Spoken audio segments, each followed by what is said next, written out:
تے موقع تے نا نالے پھر دیگ پکا دینے ساتھیاں نو کھوا وہابی پونا چھڈ سنی بن جا کھانے کھوایا کر نالے تیری دعا منگیا کری نالے مسئلے ہویا کرن چلو آخری جڑا پوچھ لو مولانا بھی آندے داڑھی جڑا ہو پوچھ لو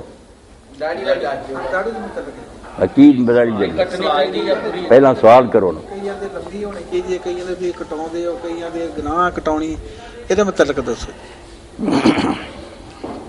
بس جدو حد تو بڑھ جاندے نا بندے دونوں پارٹیاں دے پھر ماڑا کر دین داڑھی دے بارے بے شک سارے ہن عام بیماری پھیل گئی بیسی منڈاؤنے یہ منڈاؤنا جڑا نا جویں بعض لوگ کہتے ہیں داڑھی رکھنا سنت ہے اتوں بھی حاجی صاحب بہت مغالطہ لگ گیا میں سنت وہ کم ہوں کر لیے تو چنگا نہ کریے تازی کوئی نہیں ادا کی گل نہیں ہے یہ تھی میرے ہوں پراز سن لو عمل ہوں ہی نہیں اپنے گناہ نو اسی منیے تو داڑھی کا منڈاؤنا گناہ کبیرہ ہے بہت وڈے جرماں چاہتا ہے یہ اللہ دے رسول علیہ السلام نے فرمایا جڑا یہ کم کرتا نا داڑیاں منڈا تو مچھاں ودا ہے وہ مشرکین اور مجوس کا ساتھی انہیں کافر یہ تو مسلمانوں کا کوئی نہیں سی مسئلہ ایویں کافران کی ویکھو ویکھی رکھنی ضروری یہ چھوٹا جا نہ سمجھو تھی کم بہت وڈا جرم ہے پھیل گئی بیماری باقی وڈی چھوٹی جی گل کوئی نہیں یہ اگر کوئی لمبی رکھدا تو بسم اللہ وہ بھی نیت وہ نیک ہے میں حضور کا حکم جڑا ہوتا یہ مطلب سمجھا بڑھا دیو مگر کٹاؤن برا نہ کرے اے جڑا نا وہ زیادتی کردا جڑے کٹاؤندے ہے جی منی دے برابر ہے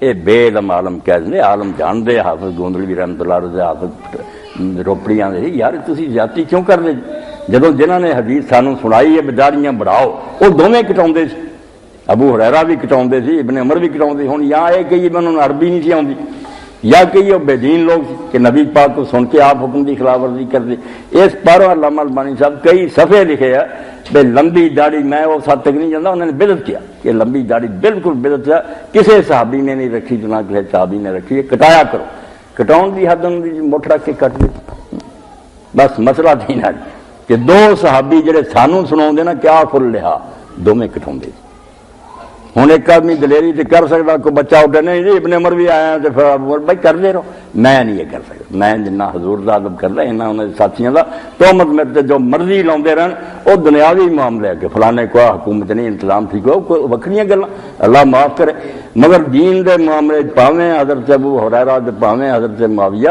میں انہوں نے یہ آنا پائی تسی مڈ بڑھا شیعہ نو اگر موقع دیتا نا تسی جو کہتا نہیں صحابی کردا ہوگا صحابی قدر تے تسی کھاتی کہ صحابی اینا بھی نہیں جنا تیرا مولوی ہے ہاں تو منہ کھول کے کہہ دینا کہ اسی نہیں جانتے ابن عمر کی کردا کوئی شرم کرنی چاہیے جدو خود رسول اللہ کو بہن والے سے انہوں نے کیتا اور کسی نے انہوں نے ٹوکیا کسی دوجے صحابی کا نہیں ملتا انہوں نے آخیا ہوئے تھی یہ برا کام کیوں کر دے ہوں یہ سارے بعد ساتھی کہہ دیں نہیں جو حج عمرے سے کٹاؤ وہ جواب بھی حافظ عبداللہ روپڑی نے دیتا بے حج جہاں سی وہ احرام نہیں سی کھولتا داڑھی منڈایا وہ ایسا ہی سر منا دو جدو گناہ سی یہ چھیڑنا تے خیال ابن عمر عمرہ کر دے گناہ کر لگ پہ کوئی گل اکر دی کرو وہ رکھتے ہی اینی سی کیونکہ اس وے آرام لمبے سی 4-4-5 مہینے دے آرام سفر کچھ آسان سی وہ داڑیاں حضرت ابن عمر کا آتا کہ وہ رمضان تو چھڈ دیں جدو رمضان سے ادو ہی سر دے بعد بھی داڑھی بالکل ہی چھیڑ بالکل اپنے آپ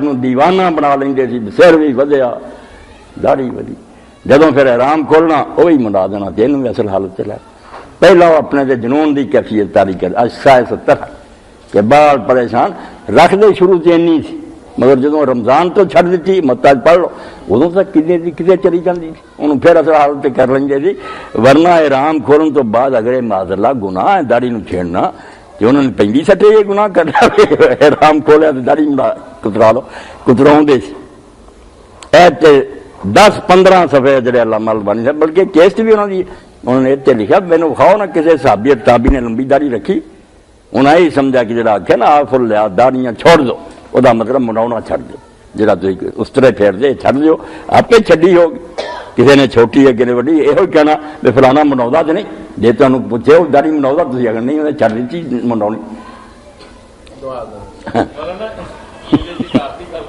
آخری شہری رہے اتنے مکنی گلا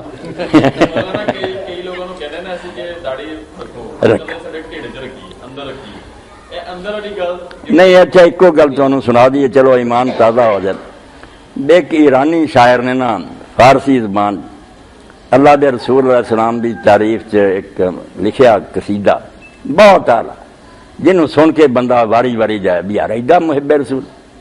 تو ہندوستان سے ایک آدمی نے جو سنیا تو حاجی صاحب وہ سفر کر کے گیا کہ اس بندے نو ویکھنا یار جی اینی حضور دی محبت ہے. مگر جدوں گیا تو انہیں ویکھیا بھی نائی بیٹھا سی جو اس طرح نہ داڑھی مڑدا. ہن یہ ذہن سی بھی یہ کوئی بڑا ولی ہونا تے نیک ہونا تے بزرگاں والی جدوں انہیں داڑھی مناوندا ویکھیا یہ دل نو بڑی سٹ ہوئی کہ انہیں انہوں حیران ہو کے آگے آگا ریشمی طرح جناب تسی داڑھی مناؤندے جی. تو انہیں ایڈا ہی شیطان دی سکھائی گل بڑے ریشمی تراشن والے دلے کلے کسے نمی خراج. ہاں میں داڑھی مناؤنا مگر میں کسی کا دل نہیں دکھاؤں جی میں لوگ آتے میں نماز نہیں پڑھتا مگر یار میں کہنا زیادتی نہیں کرتا. ایڈا نہیں ایک گلا شیطان سکھاؤں نا بھی زیادتی نہیں کرتا تو تیری نیکی بکری نماز ہے نا چھٹ گئی. جدوں نے جواب دیتا نا کہ میں داڑھی ضرور مناؤنا دل نہیں دکھاؤں انہیں جوش چاہ کے آخیا دل رسول اللہ می خراشی تم بے وقوفا آنا میں کسی کا دل نہیں دکھاؤں تو اسی جناب کا دل دکھاؤ دیا جی شانہ تو بیان کرنا تینوں پتا حضور دے دل سے اس طرح کر رہا. آپ نے حکم دیتے خیر عقل آ گئی انہیں ماریا نائی نو تکا تے رونا شروع کرتا نالے بار بار پڑھیا بحمداللہ کی تشمیم بات کرنی شکر ہے میری اکھاں تو یار پردہ لاتا نہیں تے میں بے ایمان ہی مرنا سی سمجھ کے نہیں اندر ہے گی اندر نو گوڑا مارنا جے تو نبی نو منو ہونا بے دے مرتبے دا یہ کم کر لو. ایک بات جی ایک سکھ نے کہی نا حاجی صاحبان سان سارے چھتر ماریا انہیں کہوں گا تہاڈا نبی جھوٹا اور سارا گرو سچا ہے. میں آخیا کیوں؟ انہیں آخیا ساڈے گرو نو اورنگزیب عالمگیر نے جنگلاں کر دیتا بچے وہ مار دیتے انہوں نائی نہیں ملیا تو جان بچاؤ نہیں جنگلاں چ رکیا گیا وہ اتنے کیس ود گئے داڑھی مچھاں ود گئی. سانوں پتا بھی ہولیا چنگا نہیں اسی یہ چھڈیا اسی اسی طرح رکھتے ہیں. تہاڈا نبی سچا ہوں تو نبی نے داڑھی رکھی ہے مچھاں منائیاں تھی مناؤنی چھڑ دیتی. جی اپنے گرو سچا منتے تو سارے گرو وہ مگر نہ چلتے. دسو مسلمانوں کی جواب انہیں آخیا مجبوری سارے گرو نے کیا بھی وہ پھر تیرا جنگا کن کو منوا اسی وہ بھی نہیں سنت وہ چڈی بھی نہیں اپنے گرو کا نمونہ نہیں مکاؤنا. تھی کلمہ گو ہو کے نبی دی سنت نو تباہ کری پھر جے عاشق بنے جے یا رسول اللہ یا رسول اللہ کوئی حیا کرو طریقہ آپ کا اپنا نہیں جلوس ہونے کھانا پینا کسی مولوی نے بات کرنا بے چھڈو یار چندے چندے پہلا اپنا آپ ٹھیک کرو حضور دی سنت پہ عمل کرو جڑا دین اللہ دا نبی لے کے آیا انہوں اپنا اپنا.